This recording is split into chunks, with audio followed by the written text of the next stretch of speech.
tabaski bi ren kaa bi critique na de amaguma xar de Jackson biiru maa fee xam lajuma la waa Jackson mi lu ko dal ki ñàkkul kersa yow maa ko def sax man mi lay nuyu ngay mel ni damitu birig waa man benn nit laay seen wala groupe nit kii moom pataana de dafa mel ni dafay jaay xar de xaaral ma laaj ko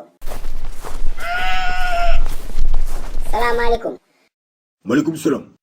àdduna na nga def ku doon adduna yow. damaa xamul sa turkat moo tax ma ni la àdduna loolu nga may tontu. yow bopp bu réew nga yow. waa baal ma garaawul noo tudd xam jugal fii. waa xar bi laay laaj ba xam dafay jaay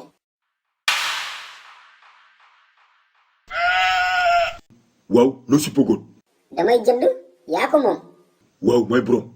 ñaata nga koy jaayee indil 200 000.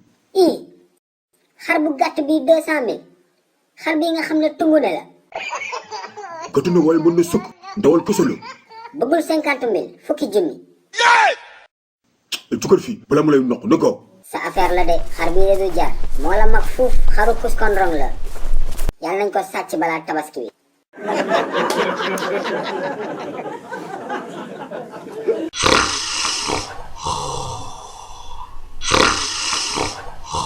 jógal yeewul.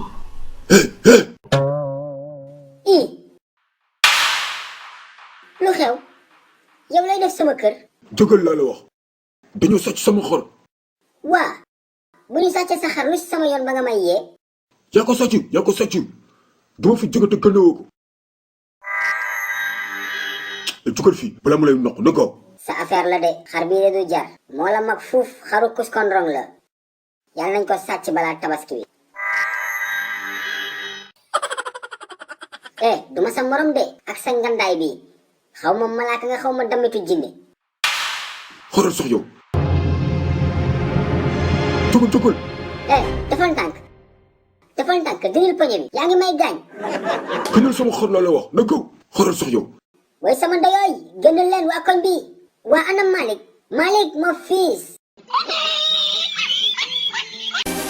xew-xew amatina de xale yi seen livre les courses de Suluxu ñëwati na tome 2 ak tome 3 bi génn na de waaw te bii ba dafa ànd ak lu bees tak non seulement dañu yokk page livre yi ba 60 waaye dafa amaale ay question de compréhension pour améliorer intelligence xale yi livre Suluxu bu bees bi am na solo de mani ku gaaw la def commande doo am si livre yi de xale yi gaaw leen woo seen papa ak seen yaay ñu defal leen commande si numéro boobee ngeen di gis man moom defal naa commande sama doom ak samay jarbaat yàgg na ku yéex ñaar gaaw leen